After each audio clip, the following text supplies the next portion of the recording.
नमस्कार साथियों, राजस्थान कला एवं संस्कृति विषय की इस कक्षा में आपका हार्दिक स्वागत, अभिनंदन। हमारा इस कक्षा के अंतर्गत टॉपिक चल रहा था राजस्थान की हस्तकला, और इसी राजस्थान की हस्तकला को आगे बढ़ाते हुए हम आज का टॉपिक करेंगे चमड़े के कार्य। चमड़े के कार्य।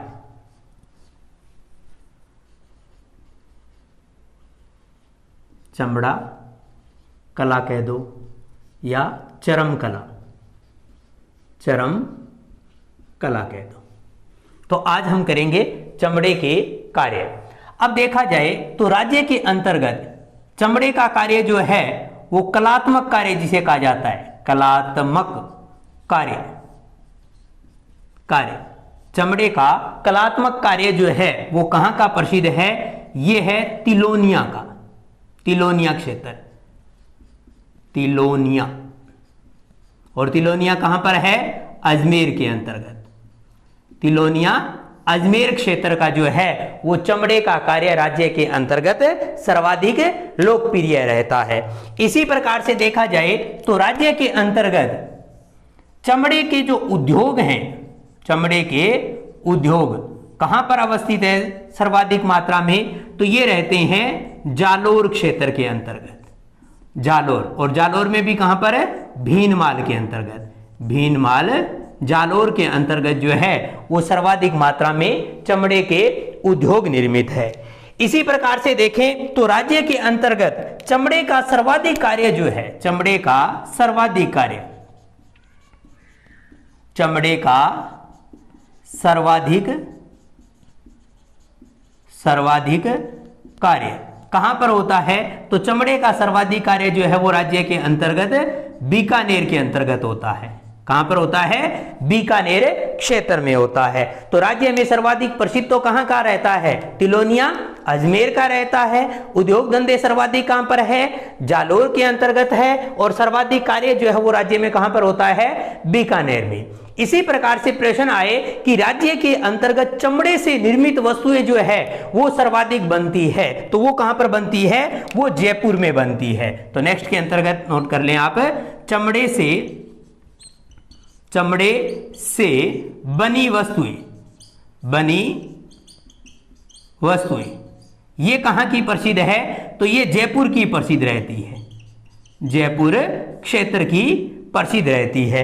तो ये कुछ एक विशेषताएं हैं जो चमड़ा उद्योग से निर्मित मानी जाती है। तो ये विशेषताएं आपको ध्यान में रखनी है। इसके अलावा देखा जाए तो चमड़ा उद्योग में सर्वाधिक फेमस क्या है? जूतियां। तो यहां पर नोट करें आप, चमड़े से निर्मित जूतियां। राज्य के अंतर्गत जो चमड़े से निर्मित जूतियां जो है वो सर्वाधिक प्रसिद्ध रहती है। अब इनमें क्या है? नाम विशेष जूतियां जो है वो राज्य के अंतर्गत प्रसिद्ध रहती है, जो अलग अलग क्षेत्रों के अंतर्गत निर्मित होती है। तो इसके अंतर्गत हम लिखते हैं मोजड़ी जूती। ये एक जूती का प्रकार रहता है, मोजड़ी जूती। मोजड़ी जूती जो है वो कहां की प्रसिद्ध रहती है? इसके लिए दो क्षेत्र रहते हैं, एक तो जोधपुर क्षेत्र और दूसरा भीनमाल जालोर क्षेत्र रहता है। तो मोजड़ी जूती के अंतर्गत लिखें आप जोधपुर, और दूसरा कौन सा आ जाएगा? भीनमाल जालोर आ जाएगा, जालोर। नेक्स्ट जूती का प्रकार आता है नौरंगी जूती, नौरंगी जूती। और नौरंगी जूती जो है वो भी कहां की प्रसिद्ध है? तो जोधपुर क्षेत्र की प्रसिद्ध रहती है। तो मोजड़ी जूती कहां की है? जोधपुर की। और दूसरा स्थान कौन सा है? भीनमाल जालोर रहता है। और नौरंगी जूती के लिए कौन सा क्षेत्र प्रसिद्ध है? जोधपुर क्षेत्र प्रसिद्ध रहता है। इसी प्रकार से नेक्स्ट आ जाता है कशीदाकारी, कशीदाकारी जूती। तो कशीदाकारी जूती के लिए जो है वो राज्य का कौन सा क्षेत्र प्रसिद्ध रहता है? इसमें एक तो आ जाता है कौन सा? भीनमाल क्षेत्र। और भीनमाल क्षेत्र जो है वो कहां का रहता है? तो ये रहता है जालोर का, जालोर का। तो भीनमाल जालोर की कसीदाकारी जूती जो है वो राज्य के अंतर्गत प्रसिद्ध रहती है। और दूसरी जो है वो कौन सी रहती है, दूसरा क्षेत्र आता है इसमें बड्डू क्षेत्र, बड्डू। और बड्डू कहां पर है, नागौर जिले के अंतर्गत। कहां पर है, नागौर में। तो हमारे पास में कसीदाकारी जूती के लिए राज्य के दो क्षेत्र प्रसिद्ध है। एक तो कौन सा है, भीनमाल जालोर रहता है, और दूसरा कौन सा रहता है, बड्डू क्षेत्र नागौर रहता है। तो ये हमारे पास में नाम विशेष जूतियों के प्रकार रहते हैं। नेक्स्ट प्रकार जो है वो कौन सा आ जाता है, चौथे प्रकार के रूप में राज्य के अंतर्गत आ जाता है नागरी जूती, नागरी जूती। और नागरी जूती जो है वो राज्य में कहां की प्रसिद्ध है, तो जयपुर जिले की प्रसिद्ध रहती है। इसी प्रकार से नेक्स्ट आती है कामगार, कामगार जूती। तो कामगार जूती भी कहां की प्रसिद्ध है, ये भी जयपुर क्षेत्र की, जयपुर क्षेत्र की प्रसिद्ध रहती है। और ये राज्य की सर्वाधिक महंगी, सर्वाधिक महंगी जूती रहती है, महंगी जूती रहती है। तो राज्य के अंतर्गत नागरी जूती कहां की प्रसिद्ध है, तो जयपुर क्षेत्र की प्रसिद्ध है। कामगार जूती कहां की है, तो यह भी जयपुर की रहती है, जो राज्य की सर्वाधिक महंगी जूती रहती है। इसी प्रकार से नेक्स्ट प्रकार में आ जाता है भाडल जूती, बोडल, बोडल जूती आ जाती है। और बोडल कहां की प्रसिद्ध है, भीलवाड़ा क्षेत्र की प्रसिद्ध रहती है। तो ये हमारे पास में कुछ एक जूतियों के प्रकार रहते हैं, जिनके अंतर्गत मोजड़ी जूती जोधपुर और भीनमाल क्षेत्र की प्रसिद्ध रहती है। नौरंगी जूती जो है वो जोधपुर क्षेत्र की प्रसिद्ध रहती है। कशीदाकारी जूती भीनमाल जालोर और बड्डू नागौर क्षेत्र की प्रसिद्ध रहती है।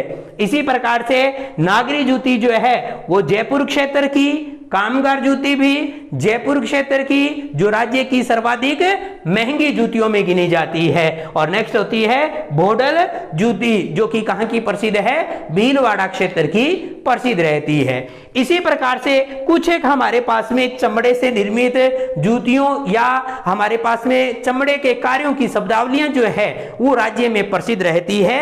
उनके बारे में देखिए, एक शब्द आता है सपाटा, या इसे क्या कहते हैं, लीतरा। तो सपाटा या लीतरा क्या है, सपाटा और लीतरा रहता है स्त्रियों की जूतियां, स्त्रियों की जूतियां रहती है। तो राज्य के अंतर्गत सपाटा या लीतरा क्या है, स्त्रियों की जूतियों को जो है हम किस नाम से पुकारते हैं, सपाटा या लीतरा के नाम से पुकारते हैं। इसी प्रकार से एक शब्द आता है अदरानी, अदरानी जूती। अदरानी जूती जो है वो कौन सी होती है, ये होती है पुरानी जूतियां, पुरानी जूतियां जो होती है उन्हें क्या कहते हैं, अदरानी जूती के रूप में पुकारते हैं। तो सपाटा या लीतरा तो क्या है, स्त्रियों की जूतियों को कहा जाता है। और अदरानी जूती किसे कहते हैं, जो पुरानी जूतियां होती है उन्हें हम अदरानी जूती के नाम से पुकारते हैं। इसी प्रकार से एक नाम आता है चोब वाली जूती, चोब वाली जूती। तो चोब वाली जूती कौन सी होती है, ये वर और वधू, वर व वधू, तो वर व वधू के लिए जो जरी का महीन कार्य किया हुआ, जरी के महीन कार्य, महीन कार्य से युक्त जो जूती होती है उसे क्या कहते हैं, चोब वाली जूती कहते हैं। तो चोब वाली जूती कौन सी है, वर व वधू की जूतियों के ऊपर जो जरी से महीन कार्य किया जाता है उसे चोब वाली जूती के नाम से पुकारा जाता है। तो ये विशेषता इसकी रहती है। इसी शब्दावली के अंतर्गत एक फेमस नाम आता है बिनोटा, बिनोटा। तो बिनोटा क्या है, एग्जाम की दृष्टि से भी जो है यह महत्वपूर्ण रहता है कि बिनोटा जो है वो क्या होता है। तो बिनोटा क्या है, ये जो है वो दूल्हे की जूतियों को कहा जाता है, दूल्हे की जूतियों को, जूतियों को किस नाम से पुकारते हैं, बिनोटा के नाम से पुकारते हैं। बहुत महत्वपूर्ण शब्दावली रहती है। बिनोटा क्या है, तो बिनोटा क्या है, दूल्हे की जूतियों को बिनोटा कहा जाता है। तो ये कुछ एक शब्दावली विशेष रहती है। इसी प्रकार से एक नाम आता है सलेम शाही, क्या नाम आता है? सलेम शाही नाम आता है। यही लिख देता हूं मैं, सलेम शाही। तो सलेम शाही भी क्या है? ये भी हमारे पास में क्या है कि मूल रूप से मोटे जो चमड़ा होता है, जो मोटा चमड़ा और मजबूत आकृति के रूप में तीखे नोक वाले जो जूते बनते हैं, उन्हें हम क्या कहते हैं? सलेम शाही कहते हैं। यानी कि मोटे चमड़े युक्त मोटे नोक वाले जो जूते बनते हैं, उन्हें किस नाम से पुकारते हैं? सलेम शाही के नाम से पुकारते हैं। तो ये कुछ एक विशेषताएं रहती है राज्य के अंतर्गत चमड़े से निर्मित कार्य की। तो हमारे पास में राज्य के अंतर्गत चमड़े का कार्य कहां का प्रसिद्ध है? तो तिलोनिया अजमेर का प्रसिद्ध रहता है। इसी प्रकार से उद्योग सर्वाधिक जालोर क्षेत्र के अंतर्गत है। सर्वाधिक कार्य कहां होता है राज्य के अंतर्गत? तो बीकानेर क्षेत्र के अंतर्गत होता है। और चमड़े से बनी वस्तुएं जो है वो कहां की प्रसिद्ध है? जयपुर क्षेत्र की है। और राज्य के अंतर्गत कुछ एक जूतियों के प्रकार रहते हैं, जिनमें मोजड़ी जूती जो है वो कहां की है? जोधपुर और भीनमाल जालोर की प्रसिद्ध रहती है। नौरंगी जूती कहां की? जोधपुर क्षेत्र की प्रसिद्ध रहती है। कसीदाकारी जूती जो है वो भीनमाल जालोर की प्रसिद्ध रहती है। इसी प्रकार से नागरी जूती जो है वो कहां की? जयपुर क्षेत्र की प्रसिद्ध है। कामगार जूती कहां की है? जयपुर क्षेत्र की प्रसिद्ध रहती है, जो राज्य की सर्वाधिक महंगी जूती रहती है। और बोडल जूती कहां की? भीलवाड़ा क्षेत्र की प्रसिद्ध रहती है। और शब्दावली विशेषता के अंतर्गत देखा जाए तो सपाटा या लीतरा क्या कहलाता है? ये स्त्रियों की जूतियां होती है, जिसे सपाटा या लीतरा के नाम से पुकारा जाता है। अतरानी क्या है? तो ये पुरानी जूतियां होती है, जिसे हम किस नाम से पुकारते हैं? अतरानी जूती के नाम से पुकारते हैं। चोब वाली जूती कौन सी होती है? वर और वधू को जो है जरी के महीन तारों से के कार्य से युक्त जो जूतियां दी जाती है वो क्या कहलाती है? चोब वाली जूती होती है। इसी प्रकार से बिनोटा किसे कहते हैं? बिनोटा दूल्हे की जूतियों को कहा जाता है। और इसी प्रकार से अंतिम हमने किया सलेम शाही जूती। तो सलेम शाही जूती कौन सी थी? मोटे मजबूत तीखे नोक वाली जो जूतियां होती है, मोटे मजबूत तीखे नोक वाली जो जूतियां होती है, उन्हें क्या कहते हैं? सलेम शाही जूती के नाम से पुकारते हैं। तो ये हमारे पास में जो है वो चमड़े से निर्मित कुछ कार्य और कुछ जूतियों के प्रकार रहते हैं, जो कि राज्य के अंतर्गत काफी फेमस रहते हैं। इसी आधार पर देखें तो चमड़े के कार्य के अंतर्गत बीकानेर के अंतर्गत जो कार्य होता है वो भी राज्य के अंतर्गत सर्वाधिक लोकप्रिय और फेमस रहता है। और बीकानेर के 3 कार्य जो है वो सर्वाधिक लोकप्रिय हैं, जिनमें सबसे ज्यादा लोकप्रिय तो कौन सा रहता है? बीकानेर की उस्ता कला, जिसे क्या कहते हैं? मूनवती कला के रूप में भी पुकारते हैं, जो कि ऊंट के चमड़े की खाल पर जो सुंदर नक्काशी की जाती है स्वर्ण युक्त, तो उसे हम उस्ता कला कहते हैं। तो वो बीकानेर की प्रसिद्ध है। इसके अलावा देखा जाए तो बीकानेर के अंतर्गत कूपे व कूपी बनाई जाती है, वो भी सर्वाधिक महत्वपूर्ण रहती है। तो उन पे हम जिक्र करते हैं। तो बीकानेर क्षेत्र के अंतर्गत जो है बीकानेर क्षेत्र में हमने पूर्व में किया कि बीकानेर में सर्वाधिक जो है वो चमड़े का कार्य होता है। अब बीकानेर की प्रसिद्धि किस रूप में है? तो बीकानेर की जो प्रसिद्धि है एक तो किसके रूप में रहती है? कूपे के रूप में रहती है। कूपा क्या रहता है? तो कूपा जो है वो हमारे पास में देसी घी को रखने का पात्र जो होता है उसे क्या कहते हैं? कूपे कहते हैं। तो इसमें लिखें आप, देसी घी रखने के पात्र को हम क्या कहते हैं? कूपे कहते हैं। और इसी प्रकार से एक शब्द आता है कोपी। कोपी क्या होता है? कोपी होता है ये जल पात्र होता है, जल पात्र है, जो किससे बना होता है?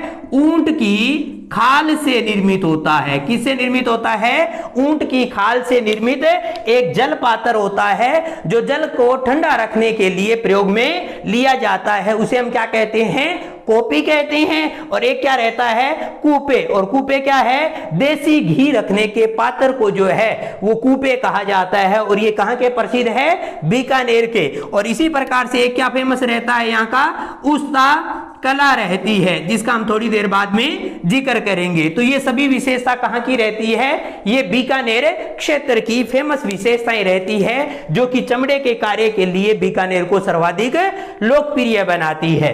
इसी प्रकार से देखा जाए तो हमारे पास में राज्य के अंतर्गत लेदर कॉम्प्लेक्स की स्थापना की गई है, जो कि कहां पर है? तो लेदर कॉम्प्लेक्स जो है मानपुरा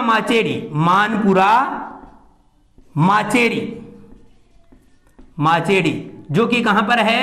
जयपुर के अंतर्गत। तो मानपुरा माचेड़ी के अंतर्गत राज्य के अंदर लेदर कॉम्प्लेक्स की स्थापना की गई है। तो यह भी मूलभूत विशेषता चमड़ा उद्योग से रहती है, चमड़ा हस्तकला से रहती है। इसी प्रकार से देखा जाए तो राज्य के अंतर्गत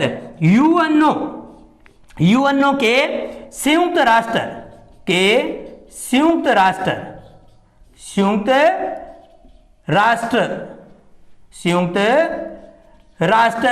विकास कार्यक्रम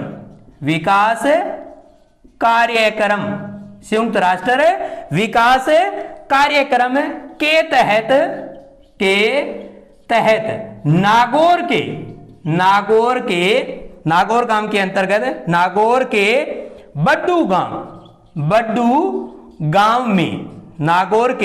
बड्डू गांव के अंतर्गत जो है वो किसकी स्थापना की गई है?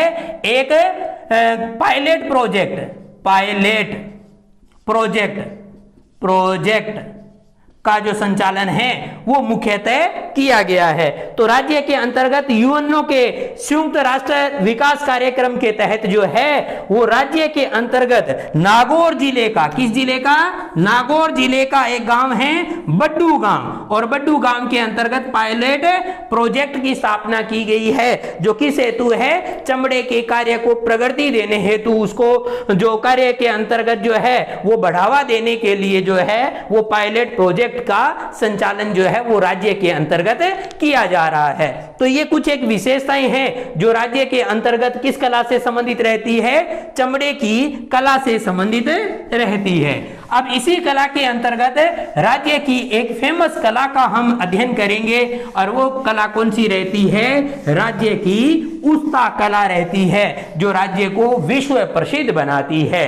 तो उस्ता कला, या इसे क्या कहते हैं? मूनवती कला कहते हैं। तो नेक्स्ट है हमारी उस्ता कला, और इसे क्या कहते हैं? मूनवती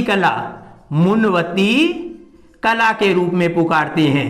तो उस्ता कला या मूनवती कला जो है वो राज्य के अंतर्गत प्रसिद्ध है। और कहां की प्रसिद्ध है? तो ये बीकानेर जिले की प्रसिद्ध है, बीकानेर जिले के अंतर्गत रहती है, जिसे हम क्या कहते हैं? उस्ता कला या मूनवती कला कहते हैं। उस्ता या मूनवती कला क्या रहती है? ये ऊंट के चमड़े पर स्वर्ण युक्त सोने की नक्काशी, जो सूक्ष्म नक्काशी होती है, वो हमारे पास में क्या कहलाती है? उस्ता कला कहलाती है। तो इसके अंतर्गत आप नोट करें कि ऊंट की खाल पर सोने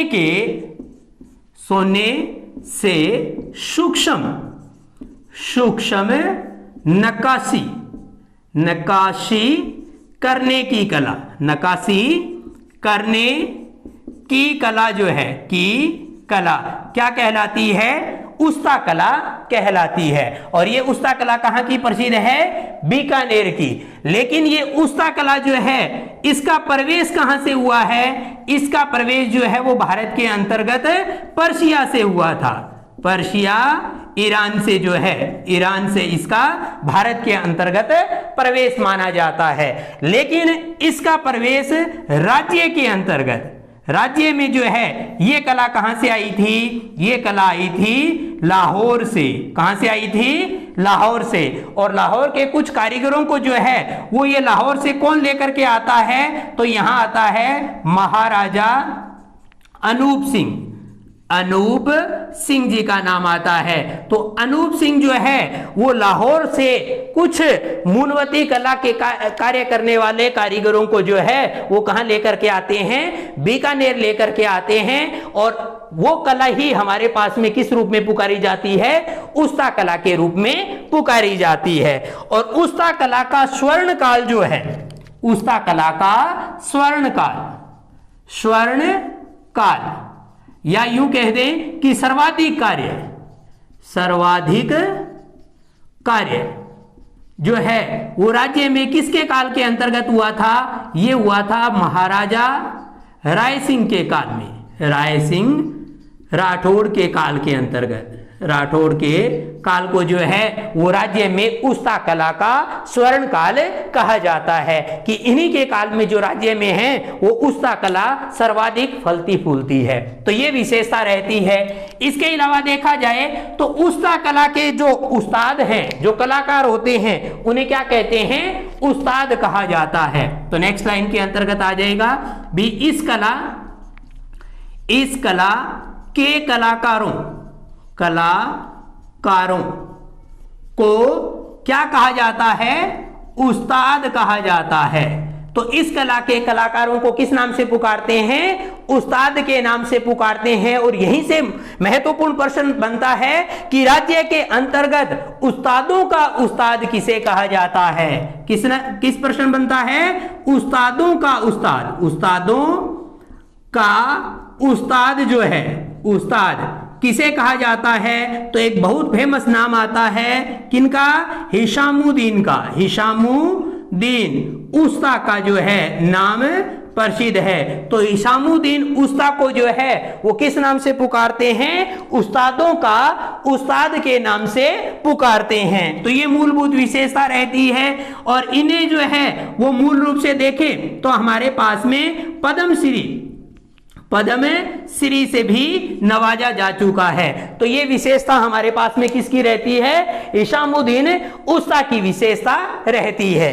इसी प्रकार से देखें तो राज्य के अंतर्गत एक नाम बहुत महत्वपूर्ण रहता है और वो नाम कौन सा है, इलाही बख्श का। इलाही बख्श उस्ता का नाम आता है। और इलाही बख्श उस्ता जो है वो किस लिए प्रसिद्ध है, क्योंकि इन्होंने महाराजा गंगा सिंह का चित्र बनाया था। और किस पर, ऊंट की खाल पर जो है वो सुंदर चित्र बनाया था, जो आज भी संयुक्त राष्ट्र संघ के जो कार्यालय है, मुख्यालय है, उसके अंतर्गत रखा गया है। तो वो नाम किसका आता है, इलाही बख्श उस्ता का आता है। तो ये मूलभूत विशेषता जो है वो किसके रूप में रहती है, इलाही बख्श उस्ता के रूप में। इन्होंने क्या किया था, ऊंट की खाल पर किनका चित्र बनाया था, पर चित्रण जो किया था, चित्रण किनका किया, महाराजा गंगा सिंह का जो चित्र है वो बनाया था। और ये चित्र जो है वो आज कहां पर रखा हुआ है, तो ये चित्र जो है वो संयुक्त राष्ट्र संघ के मुख्यालय के अंतर्गत लगा हुआ है। तो इलाही बख्श उस्ता का जो ऊंट की खाल के ऊपर महाराजा गंगा सिंह का जो चित्रण किया गया है, वो चित्रण आज भी संयुक्त राष्ट्र संघ के मुख्यालय के अंतर्गत लगा हुआ है। तो ये विशेषता रहती है, इसलिए जो है वो इलाही बख्श का नाम जो है वो इस कला के रूप में पुकारा जाता है, जो एक प्रसिद्ध कलाकार के रूप में रहते हैं। इसी प्रकार से देखा जाए तो राज्य के अंतर्गत इस उस्ता कला को संरक्षण देने के लिए, इसको बढ़ावा देने के लिए एक ट्रेनिंग सेंटर की स्थापना की गई है, जो कि कहां पर है, बीकानेर में, जिसको किस नाम से पुकारते हैं, उस्ता कला camel hide training centre.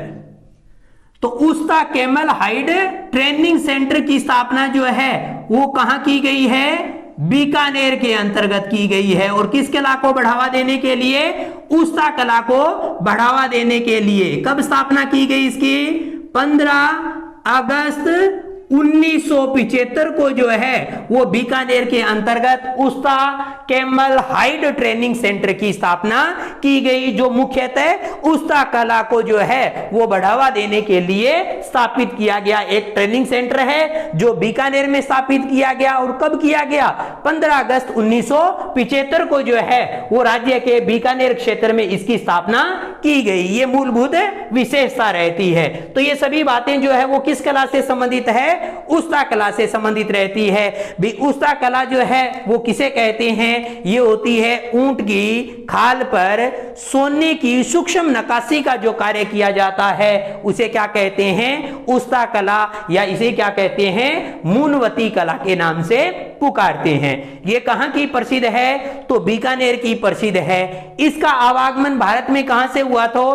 Persia, Iran से हुआ था। ये मूलभूत विशेषता रहती है। राज्य के अंतर्गत इस कला का प्रवेश जो है वो कहां से होता है? तो लाहौर से होता है। और कौन लेके आता है? महाराजा अनूप सिंह जो है वो इसे लेकर के आते हैं। तो राज्य के अंतर्गत प्रवेश कहां से है? लाहौर से। और कौन लेकर के आता है? महाराजा अनूप सिंह लेकर के आते हैं। राज्य के अंतर्गत उस्ता कला का स्वर्ण काल जो है वो किसके काल को कहा जाता है? तो राम सिंह राठौड़ के काल को जो है वो राज्य में उस्ता कला का स्वर्ण काल कहा जाता है। इस कला के कलाकारों को किस नाम से पुकारते हैं? तो उस्ताद के नाम से। तो यह भी महत्वपूर्ण प्रश्न है जो कॉम्पिटिटिव एग्जाम में कई बार पूछा जा चुका है। तो हमारे पास में उस्ता कला के कलाकारों को किस नाम से पुकारते हैं? उस्ताद के नाम से पुकारते हैं। फिर प्रश्न बनता है कि राज्य के अंतर्गत उस्तादों का उस्ताद किसे कहा जाता है? तो किसे कहा जाता है? इशामुद्दीन उस्ता को कहा जाता है। इसी प्रकार से इलाही बख्श का नाम जो है वो राज्य में उस्ता कला के लिए प्रसिद्ध है। लेकिन किस कारण से प्रसिद्ध है? क्योंकि इन्होंने ऊंट की खाल के ऊपर जो है वो किन का चित्रण किया था? महाराजा गंगा सिंह का चित्रण किया था, इसलिए ये महत्वपूर्ण रहता है। और ये चित्र जो है वो राज्य के अंतर्गत कहां स्थापित किया गया है? ये चित्र स्थापित किया गया है संयुक्त राष्ट्र संघ के मुख्यालय के अंतर्गत जो है वो आज भी ये रखा गया है। तो ये मूलभूत उपलब्धि जो है वो किन की रहती है? इलाही बख्श उस्ता की रहती है। इसी प्रकार से इस उस्ता कला को बढ़ावा देने के लिए जो है वो राज्य में उस्ता कैमल हाइड ट्रेनिंग सेंटर की स्थापना की गई है। और कब की गई थी? तो 15 अगस्त 1975 को। और कहां पर की गई थी? बीकानेर के अंतर्गत इसकी स्थापना की गई थी। तो ये मूलभूत विशेषताएं जो है वो किसकी रहती है? उस्ता कला की विशेषताएं रहती है।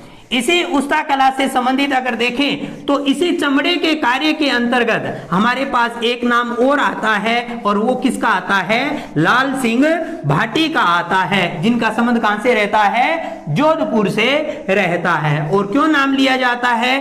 क्योंकि इन्होंने जो है वो गेंडे की खाल पर बनी ढाल पर सुंदर नक्काशी की थी, इसलिए जो है वो लाल सिंह भाटी का नाम जो है वो राज्य के अंतर्गत चमड़ा कार्य के लिए लिया जाता है। तो वो भी विशेषता रहती है। इसके अलावा देखा जाए तो हमारे पास में चमड़े के कार्य के रूप में ही एक शब्द लिया जाता है। वो कौन सा है? मशक कला। मशक क्या होता है? प्रश्न के रूप में पूछा जाता है कि मशक क्या है? मशक क्या है? ये पानी भरने या छिड़काव करने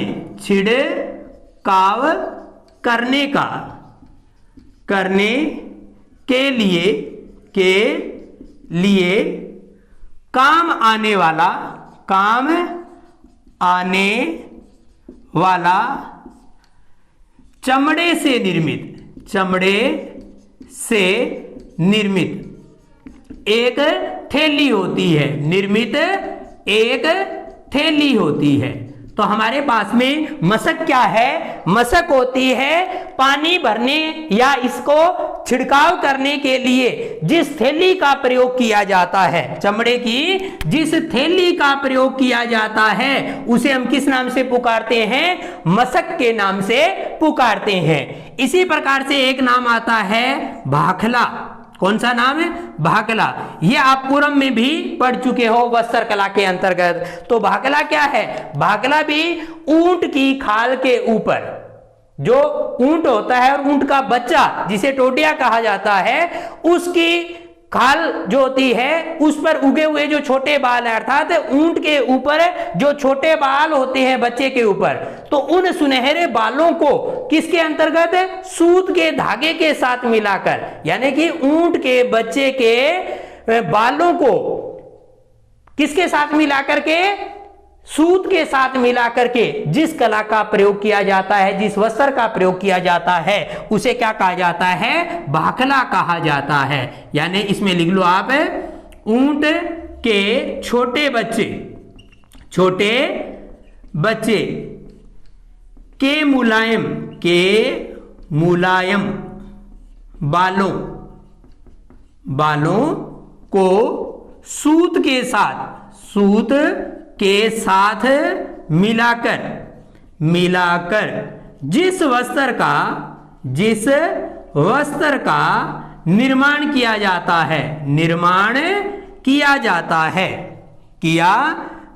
है उसे क्या कहते हैं? भाकला कहा जाता है। क्या कहते हैं? भाकला कहा जाता है। तो मशक क्या है? ये पानी भरने या छिड़काव करने के लिए एक थैली होती है जिसे मशक कहते हैं। इस मशक का मुख्यतः प्रयोग कौन करते थे? राजपूत और मुसलमान जाति के लोग जो है वो इसका प्रयोग करते थे। तो मूलभूत विशेषता रह गई। दूसरा क्या है? भाकला, ये ऊंट का जो बच्चा होता है उसके मुलायम बालों को सूत के साथ मिलाकर के जिस कपड़े का निर्माण किया जाता है उसे क्या कहते हैं? भाकला के नाम से पुकारते हैं। तो ये हमारे पास में विशेषता किसकी रहती है? चमड़ा कार्य की रहती है। और चमड़ा कार्य किसके अंतर्गत है? हस्तकला का एक प्रमुख उद्योग रहता है। तो ये बातें थी हमारे पास में हस्तकला के अंतर्गत चर्म उद्योग से संबंधित या चर्म कला से संबंधित, जिसमें चर्म से निर्मित जो कार्य और इसके अलावा हमारी फेमस एक कला उस्ता कला जो है वो रहती है। तो नेक्स्ट क्लास में फिर हमारी मुलाकात होती है हस्तकला के एक नए टॉपिक के साथ। तब तक के लिए धन्यवाद। Thank you.